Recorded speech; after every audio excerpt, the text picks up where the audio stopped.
Saint Martin, অপেক্ষা শেষ। 1 December থেকে ফিরছে রাতে থাকার সুযোগ।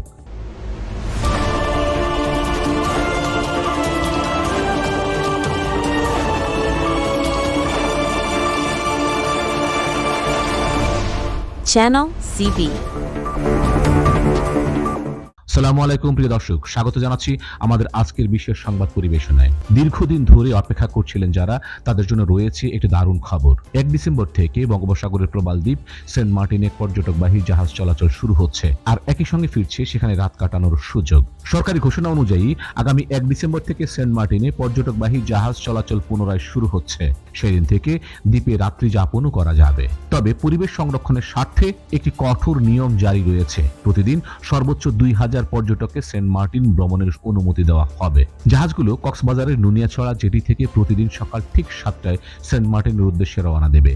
দ্বীপ থেকে পর্যটকদের নিয়ে কক্সবাজারে ফিরে আসবে তার পরের দিন বিকেল 3টার দিকে। পর্যটকদের আনাগোনা নিশ্চিত করতে 7টি জাহাজ প্রস্তুত করা হয়েছে। এই পরিষেবা টানা 2 মাস অর্থাৎ 31শে জানুয়ারি পর্যন্ত চালু থাকবে।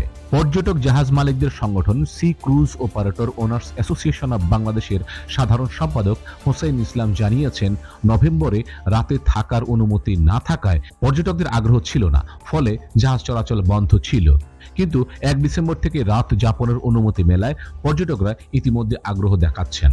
কক্সবাজার থেকে সেন্ট মার্টিনের দূরত্ব প্রায় 120 কিলোমিটার, যা জাহাজে পাড়ি দিতে 6 থেকে 7 ঘন্টা সময় লাগে। বর্তমানে যে জাহাজগুলো চলাচল করবে সেগুলোর মধ্যে রয়েছে MV Karnaphuli express, MV 12 Aulia, MV bay cruise, MV Kajal, Keari Sindbad, Keari cruise and dine এবং আটলান্টিক ক্রুজ। সেন্ট মার্টিন ভ্রমণে কিছু গুরুত্বপূর্ণ সরকারি নির্দেশনা রয়েছে।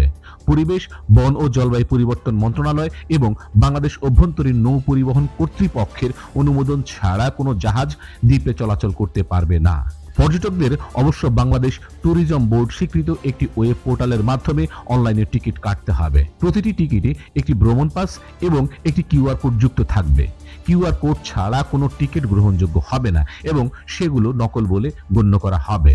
পরিবেশ অধিদপ্তরের কক্সবাজার কার্যালয়ের উপপরিচালক খন্দকার মাহবুব পাশা জানিয়েছেন, পর্যটকদের যাতায়াতের সময় কঠোর নজরদারি বজায় রাখা হবে, যাতে কোনোভাবেই 2000 জনের বেশি পর্যটক ভ্রমণ করতে না পারে। তার জন্য নুনিয়াছড়া বিআইডব্লিউ জেটি এবং সেন্ট মার্টিন জেটিতে আলাদা পরিদর্শনের ব্যবস্থা করা হয়েছে।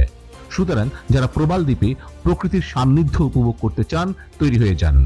1 ডিসেম্বর থেকে আপনাদের জন্য দরজা খুলছে। প্রিয় দর্শক, এই ছিল আমাদের আজকের বিশেষ পরিবেশনা। আমাদের চ্যানেলটি সাবস্ক্রাইব করে পাশে থাকুন। Nazim Hamid, channel CB. Subscribe now for daily news and updates.